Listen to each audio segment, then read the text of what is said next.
Amigos, muy buenas noches.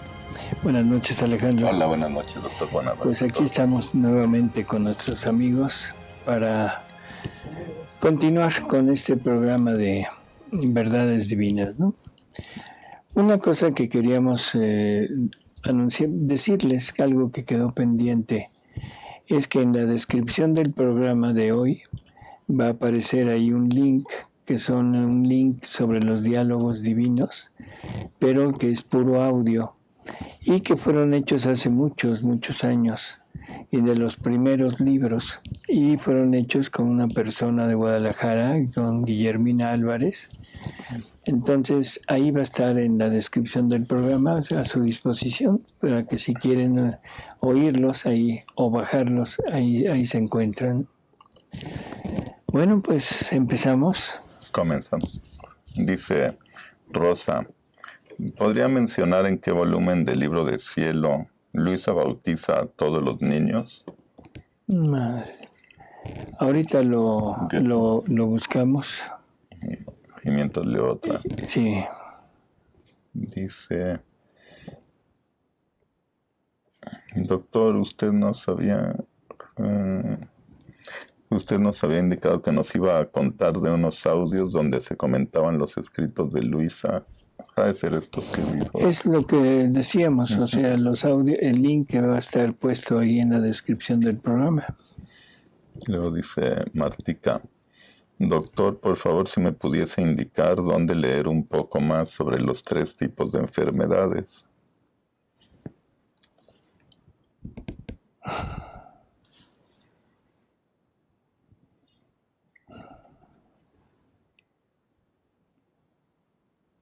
Ahorita me agarró así un poco fuera. Creo que es en María Valtorta, pero no tengo el dato. Se lo busco. Dice Enrique, el vivir en gracia, o sea, recibir la vida divina, ¿no necesariamente es vivir en la divina voluntad, o sí? No. O sea, hasta ahora todos del momento que Jesús lleva a cabo la redención, todos tenemos acceso a la gracia. O sea que eso era de lo que estaba privado el ser humano antes de Jesús, antes de la redención. La gracia son como los efectos de la vida divina, pero no es una vida divina actuante. No actúa, sino permanece en nosotros, nos da todos los efectos, nos da todas las gracias habidas que Dios comunica, pero el actuar de la divina voluntad a través de nuestros actos, Luisa. Ya María, nuestra madre, ya lo tenía, Jesús, obvio, y el único anterior a ellos había sido Adán, en la primera fase de su vida. Pero de ahí no, cuando Adán pierde esto, pierde todo, y de ahí en adelante todos nacen con la ausencia de la gracia, que esa era la razón por la que no se podían salvar. Cuando llega Jesús, restituye la gracia por medio de su sacrificio y de los sacramentos que nos deja, y ya ahora podemos aspirar a salvarnos y a tener esa participación de vida divina, pero no actuando en nosotros, a través de nosotros. Dice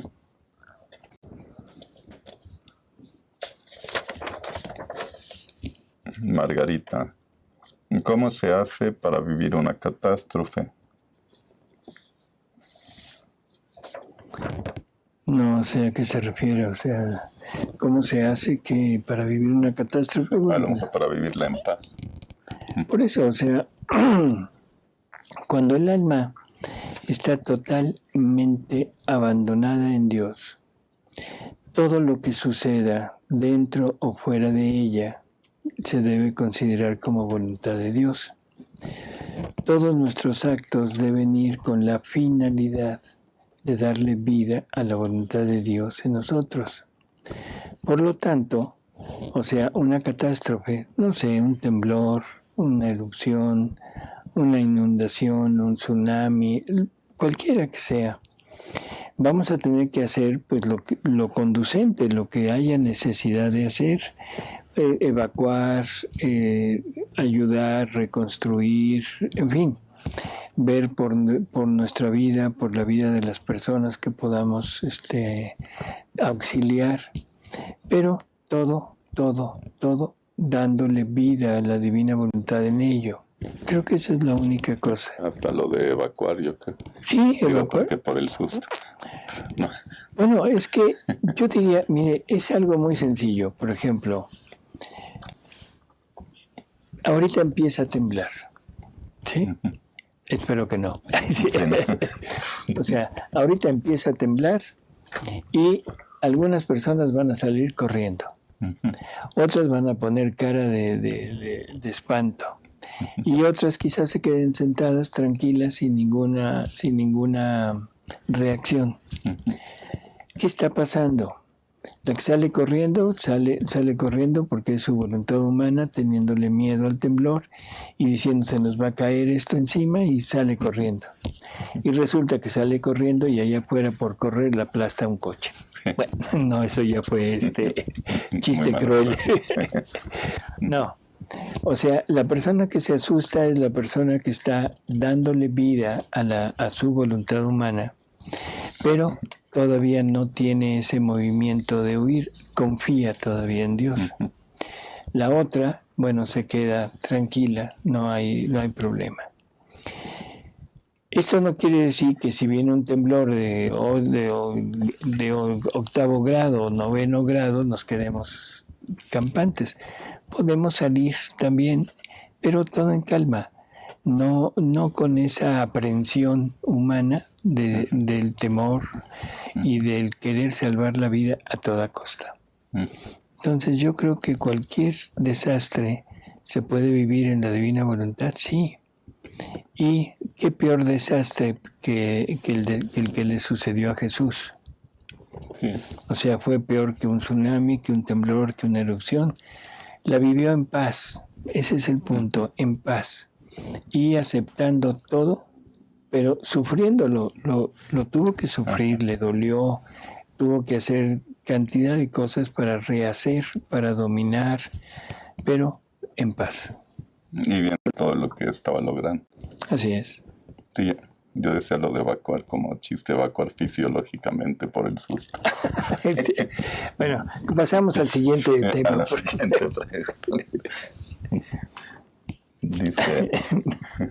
Dice Isabel, ¿cómo puedo orar por mis hijos? La mayor está en la congregación de los testigos de Jehová, la menor no cree en Jesús. Ella dice que ella ora a Dios y mi hijo está igual, no atiende ninguna. Yo estoy leyendo las 24 horas de la Pasión. Y la pregunta es, ¿cómo puedo orar por ella? O sea, lo mismo que hemos dicho, ofrecer todos nuestros actos, o sea, darle a Jesús la satisfacción de poder actuar, de poder duplicar su vida en nosotros, darle el amor que merece, el amor que le ha sido defraudado, darle la gloria, en fin. Pero todo esto tendrá un efecto. Podemos ofrecerlo por ellos, sí, pero de ahí que se extienda a todo el resto de la humanidad que esté como ellos. Y lo que vamos a pedir es el reino para ellos. Pidiendo el reino estamos pidiendo la conversión, estamos pidiendo que luz para que entiendan, estamos pidiendo fuerza para que logren salir de donde están y sobre todo que conozcan la divina voluntad y la acepten. Jesús nos promete varias cosas. Nos promete que si vivimos en la divina voluntad, nos va a concederle a esa alma las más grandes conversiones y que ninguno de los suyos se perderá. Así que ahí tenemos una gran promesa y a la cual debemos aferrarnos y seguir haciendo lo que tenemos que hacer. Dice Gabriela, Doctor, mi papá tenía curiosidad de saber si Luisa, después de quedar en cama, cómo hacía sus necesidades fisiológicas. Iba al baño.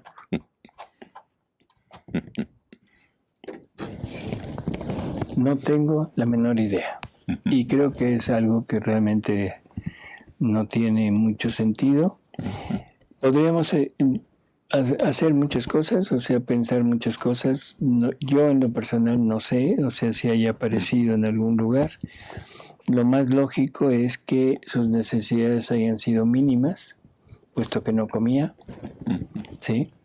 Y puedo pensar que sus necesidades también las haya podido satisfacer por medio de lo que los enfermos en un hospital. O sea, ¿sí? Dice Geo, mi pregunta es una inquietud que tengo hace un tiempo y no sé propiamente sobre la divina voluntad, pero creo que con sus conocimientos usted me puede ayudar a esclarecer. En alguna ocasión en el grupo se dijo que solo Dios puede saber lo que estamos pensando o lo que pasa por nuestra mente. Entonces me surge la inquietud. Cuando oramos mentalmente, por ejemplo, el Santo Rosario o una oración a cualquier santo, ¿cómo sabe la Santísima Virgen o el santo que estamos orándole? ¿O qué petición o acción de gracias le estamos enviando si lo estamos haciendo mentalmente?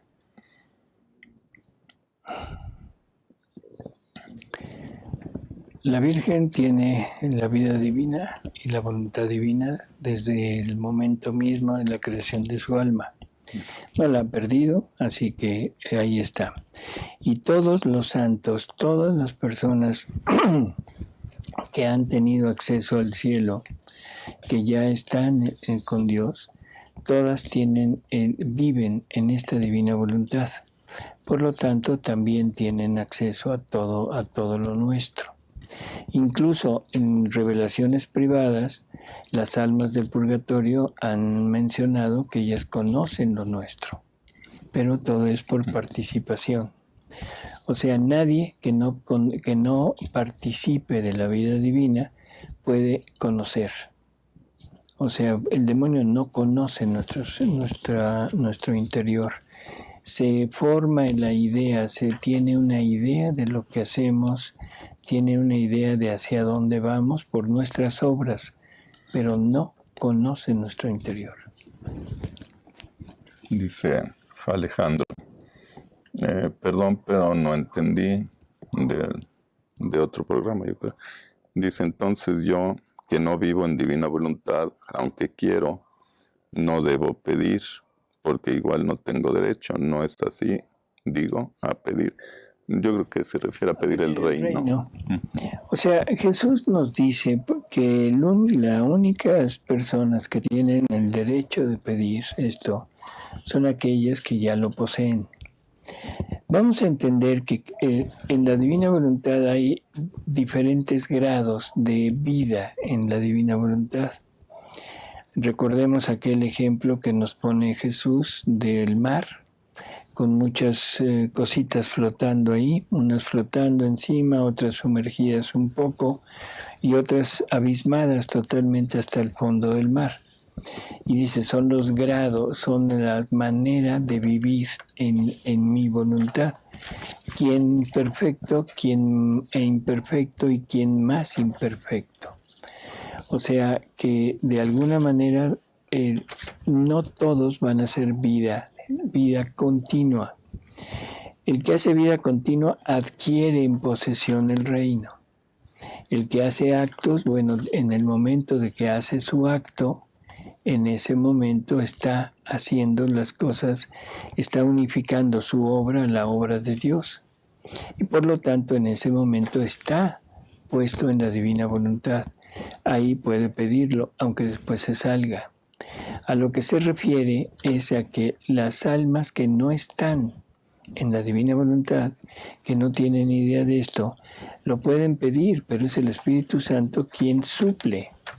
Es el Espíritu Santo quien suple, eso nos lo dice en la Escritura, que no sabemos orar. Y que como no sabemos orar, el Espíritu Santo tiene que venir a suplir nuestras oraciones perfeccionarlas y para entregarlas al Padre como algo ya hecho en bien. A eso se refiere. Dice Teresita, ¿cómo saber por quién me vino la enfermedad? Que no le preocupe eso. Dice, Deus, conocí a Luisa del Padre Pío y él de ella. ¿Se Sí. escribieron alguna vez? Padre Pío en un principio, desaprueba a Luisa. Después, alguna revelación, Jesús se lo dijo. No sabemos exactamente, pero es un gran admirador de Luisa. Él habla de Luisa como que algún día será conocida en todo el mundo. La pone como un punto donde la iglesia va a resurgir. Manda a personas que llegan a pedirle a él alguna cosa, las manda con Luisa. Cuando iba alguna persona de Corato les decía, ¿y ustedes qué vienen a hacer aquí? Allá tienen a Luisa. Al fotógrafo de él, Federico Abresch, un alemán, que era el fotógrafo de Padre Pío, él le pide a Padre Pío que un hijo, porque era un matrimonio que no habían podido engendrar. Entonces Padre Pío le dice, no, yo no, eso no lo hago, vayan con Luisa a Corato. Van con Luisa, Luisa también les dice, yo no hago milagros, pero voy a orar por ustedes.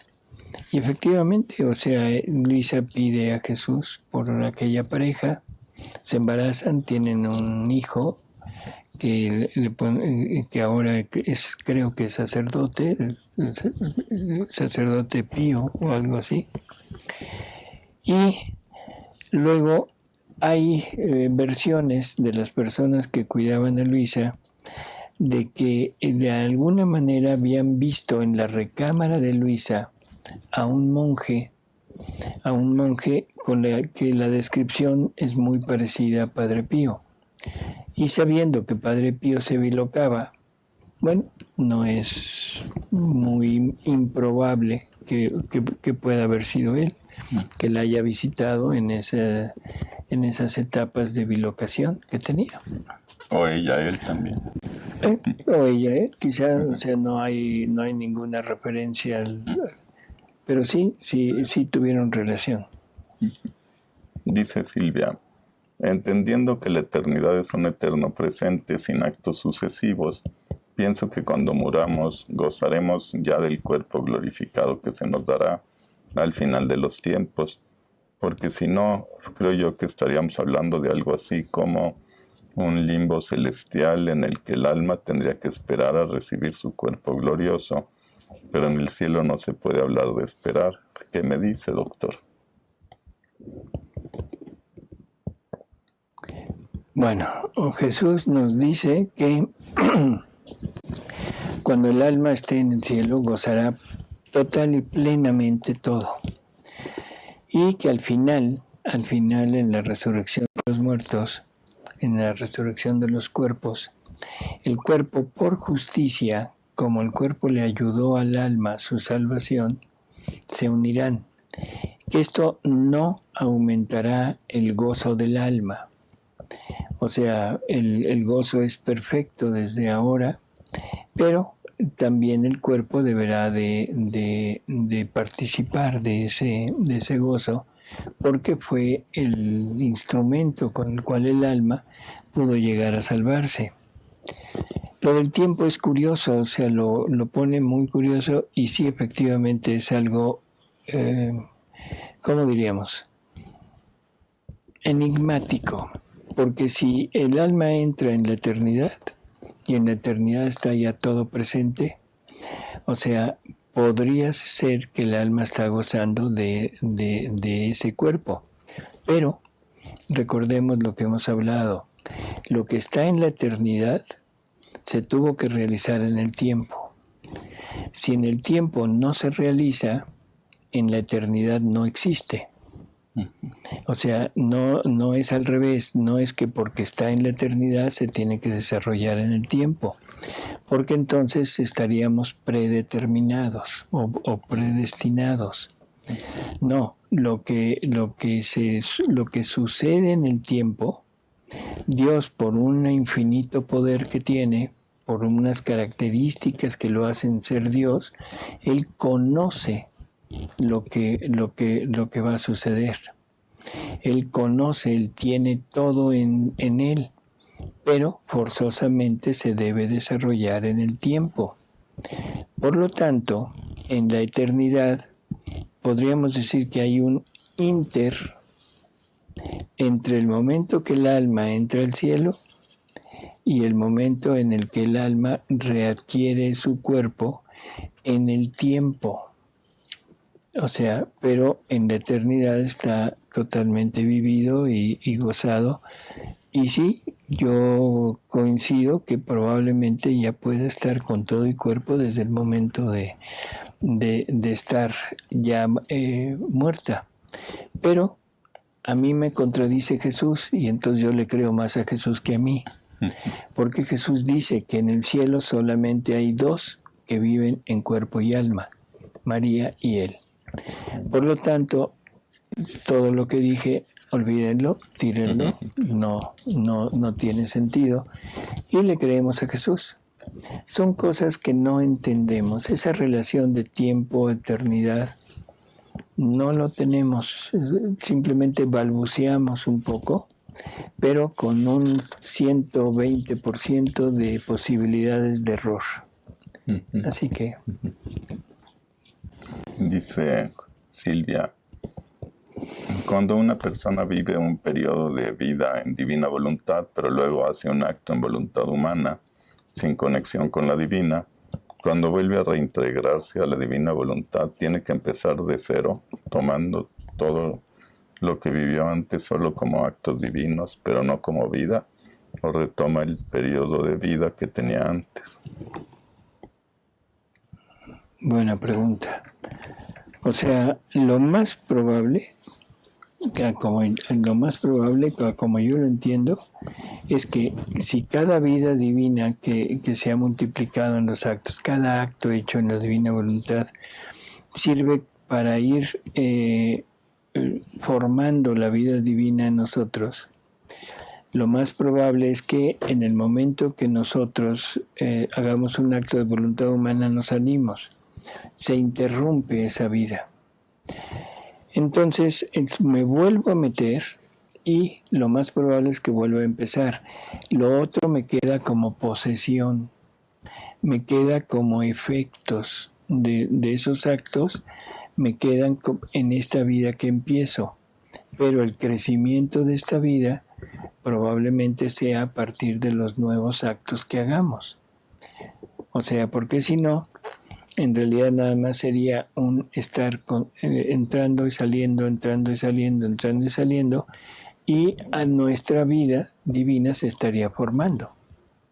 Cosa que Jesús da a entender que no. Dice Deus, ¿hay alguna novedad sobre la beatificación de Luisa? Hasta donde yo sé, no, está en espera, tiene que ser nombrada venerable y después de ser nombrada venerable pasa a una lista de espera para ser beatificada. Dice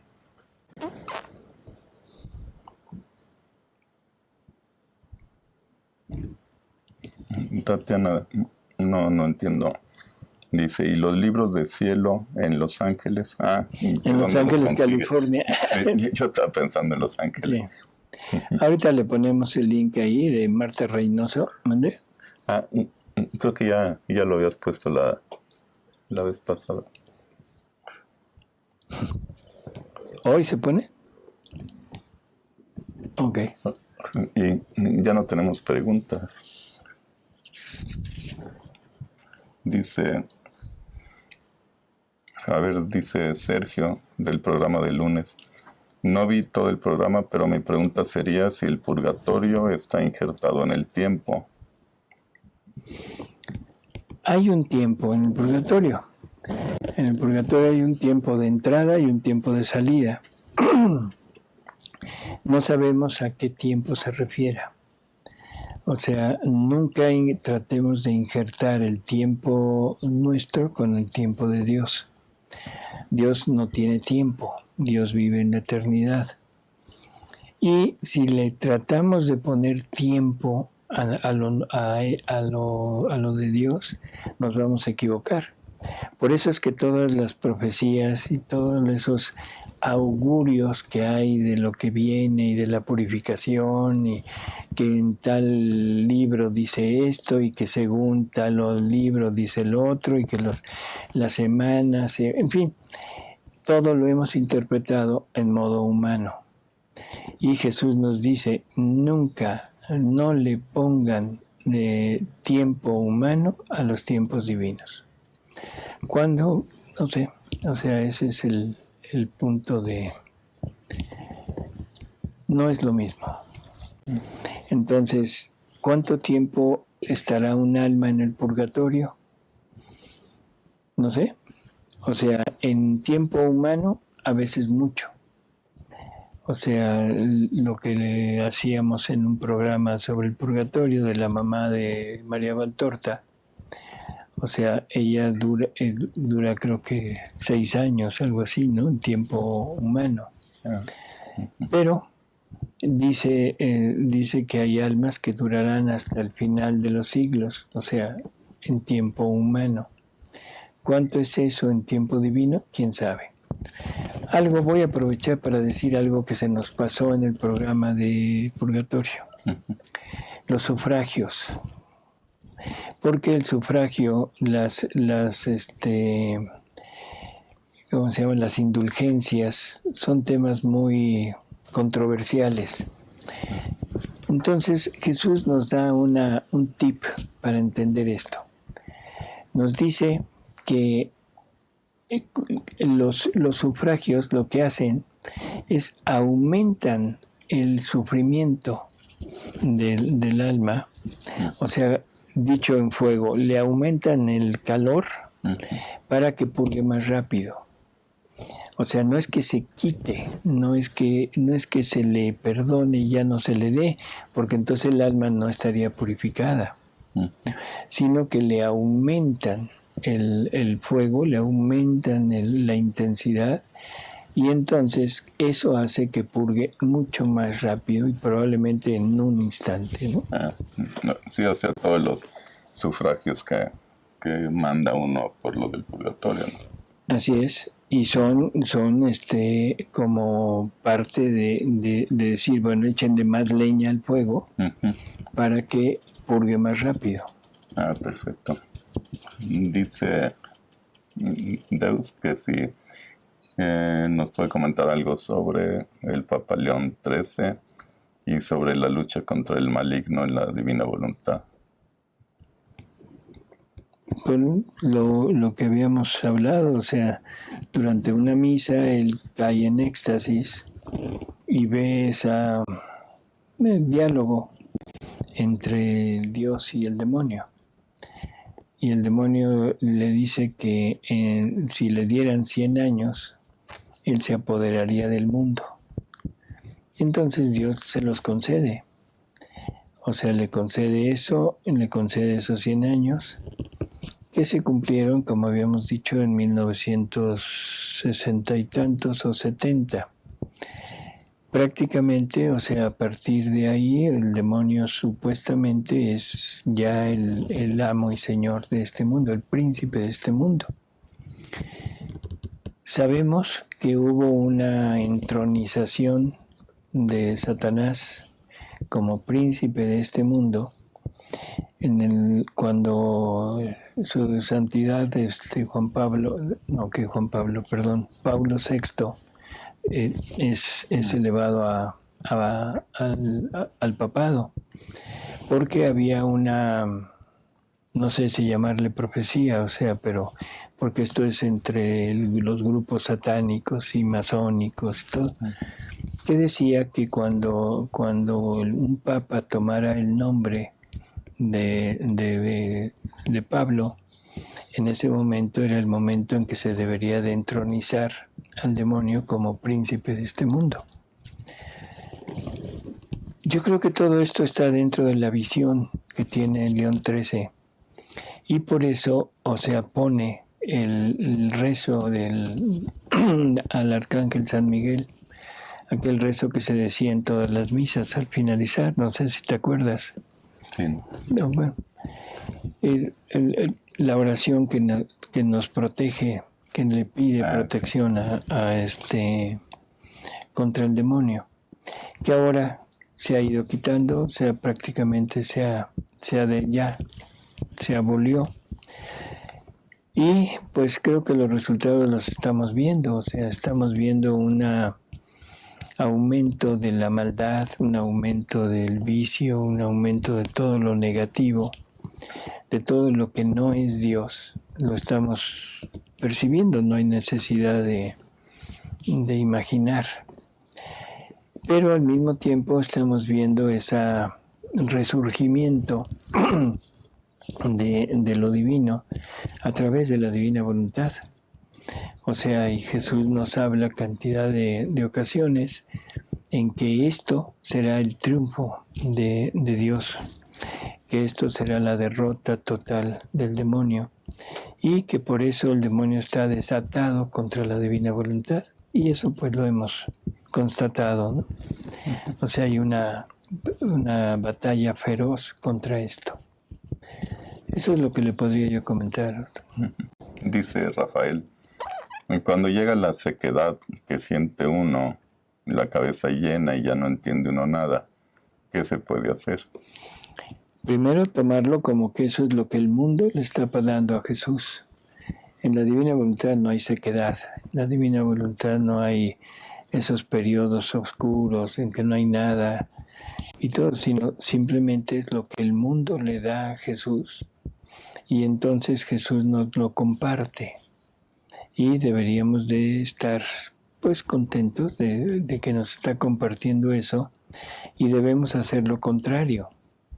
O sea, aquí es donde hay que hacer un esfuerzo y dar el amor, gloria y continuar con nuestros actos, con nuestra costumbre, continuar haciendo lo que debemos hacer. Y eso es lo que Jesús llama ¿cómo se llama? El incienso, el fuego sin humo, o algo así, ¿no? Fuego. O sea, cuando nosotros rezamos, cuando nosotros nos fundimos en la divina voluntad, hacemos giros, pero lo hacemos motivados por ese fervor, por esa emoción que tenemos, en realidad nos estamos dando gusto a nosotros mismos. Y eso es humo que lastima los ojos de Dios. Cuando lo hacemos cuando estamos en esos periodos, entonces la persona se tiene que forzar en hacerlo, unido a la voluntad divina, y ese humo no provoca, ese fuego no provoca humo, y ese es el más agradable a Dios. Pero no lo tome como suyo, la sequedad no es suya, es lo que el mundo le está mandando a Jesús. Dice Gloria, doctor, el estar atento es para darle vida a la divina voluntad, no a lo que está pasando alrededor. Así es. O sea, debo estar atento a darle vida a la divina voluntad en lo que está pasando alrededor. O sea, como en lo que decían hace un momento, lo de los desastres. Le voy a dar vida a la divina voluntad en lo que yo haga en el momento del desastre. O sea, no lo hago como parte humana, sino lo hago para darle vida a la divina voluntad o pedirle que sea ella la que lo viva en mí. A veces, perdón que me extienda un poquito, a veces esto me resulta muy difícil poderlo entender. Pero leyendo los escritos, o sea, nos va a ir aclarando poco a poco. Nos dice Jesús que no tolera absolutamente nada de finalidades humanas. Y la finalidad humana de huir de un desastre es salvarse. ¿Sí? Ahora, no quiere decir que me voy a quedar. voy a salir, pero la finalidad es darle vida a la divina voluntad en esos actos. Y si me salvo o no me salvo, ya no importa. O sea, eso es lo que la divina voluntad quiera que pase en mí. Y en ese caso, si siente miedo la persona, ¿se sale de la divina voluntad? No, las sensaciones humanas siempre las vamos a tener. Son miserias que tenemos en nuestro interior, pero que no nos sustraigan de la divina voluntad. Yo puedo tener miedo, bueno, sí, pero no me va a dominar el miedo. Lo que me va a dominar es la parte de la divina voluntad. Y en el momento que logre poner a la divina voluntad en eso, el miedo se tiene que ir. Bueno, la pregunta ahora es en serio, ahora no es chiste. Pero, por ejemplo, si siente miedo la persona y evacúa fisiológicamente por ese miedo, ese acto, ¿es divino o no es divino? Es divino, por supuesto. O sea, incluso en algunas ocasiones, o sea, es más, ahorita me acabas de hacer recordar la respuesta para la persona que dijo del evacuar de Luisa.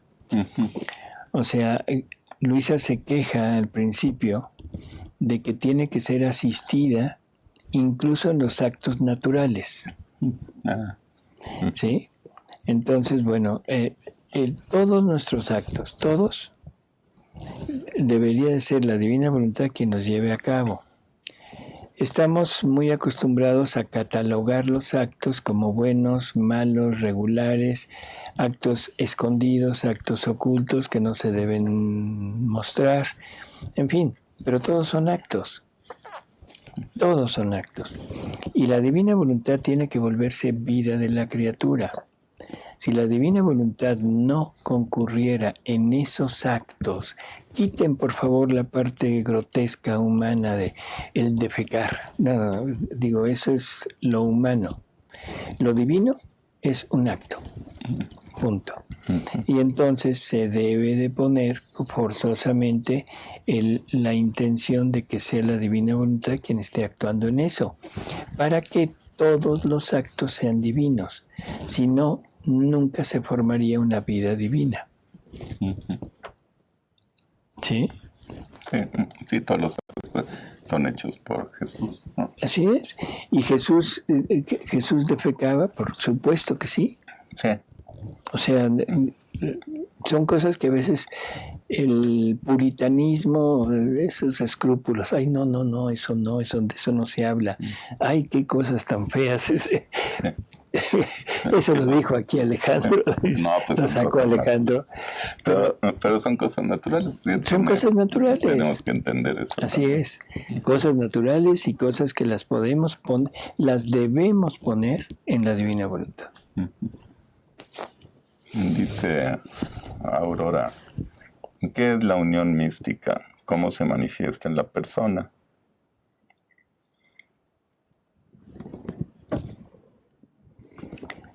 Por eso, o sea, no sé, en realidad, o sea, lo único que le puedo decir es que la unión mística de Jesús con un alma no es una unión real. Y eso lo saco de las palabras de Jesús. Porque cuando Luisa le pregunta que si esa vida divina que él está mencionando, que se forma en la criatura, que vive en su voluntad, le dice, no es lo mismo que la vida mística que tú haces en el alma que te recibe sacramentado. Y Jesús le dice, no es vida mística como al alma que me recibe en el sacramento, sino es vida real. Esa pequeña frase nos da la diferencia.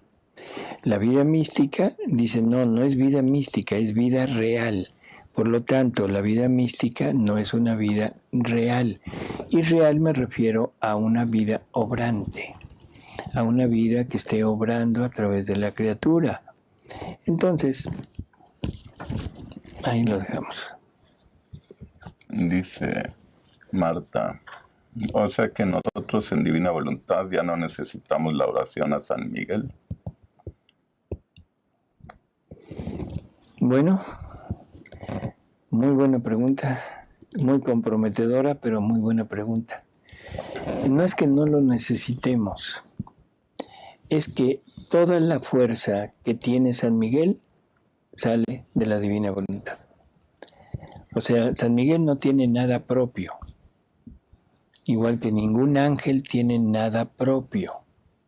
Todo sale de la Divina Voluntad. Y Jesús se esmera y se cansa de decirle a Luisa que el demonio no le debe provocar ningún temor. Que el demonio que lo trate, que lo desprecie, que lo trate como lo que es, como una hormiga. Que Adán, la mayor culpa que tuvo es que fue vencido por una vil serpiente. Pone a pelear a Luisa con los demonios al principio para que Luisa vaya perdiendo ese miedo, vaya venciendo su miedo, sus temores y al demonio por medio de las virtudes. Pero al final es el demonio quien huye de Luisa. Al final es Luisa quien destroza al demonio.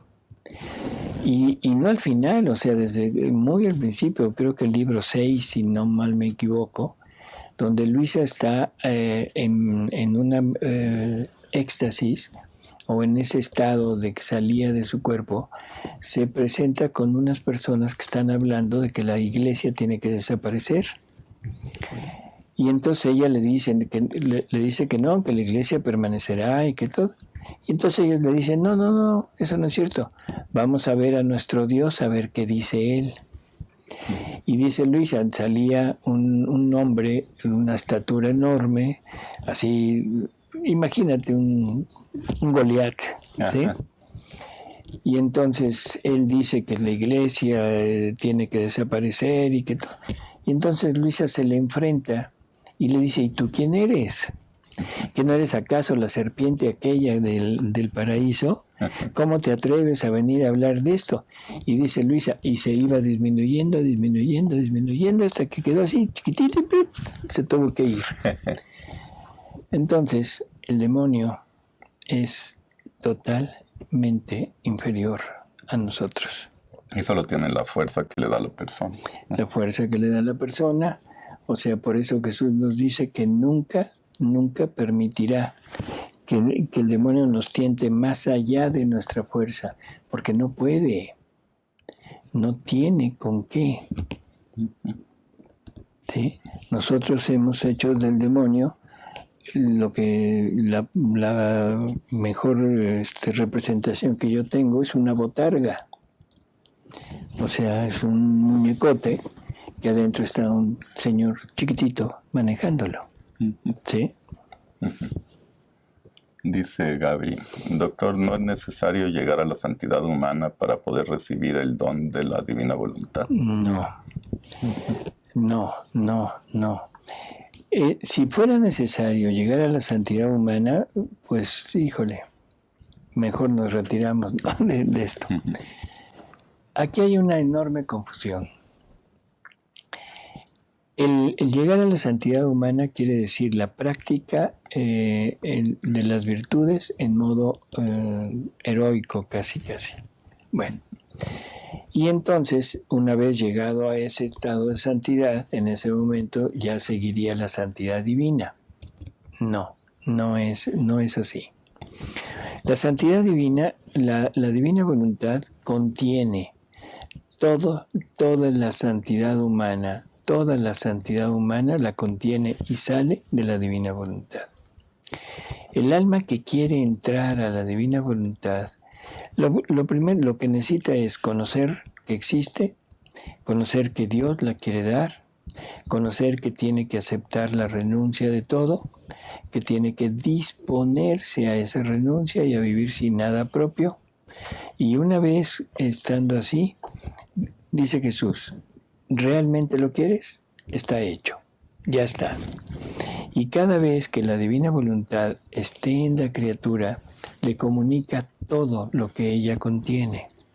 Y lo que contiene en grado perfecto es la santidad de las virtudes. Entonces, por eso es que Jesús nos pide renunciar incluso a las virtudes, porque se nos va a comunicar la virtud, pero en grado divino. No quiere decir que yo en pecado mortal puedo entrar a la divina voluntad, no, pero tampoco debo llegar a la santidad humana para poder entrar. Ahora pregunta Marta que sí, entonces el Padre Pío le dio fuerza al demonio, por eso lo azotó y maltrató y atacó. No.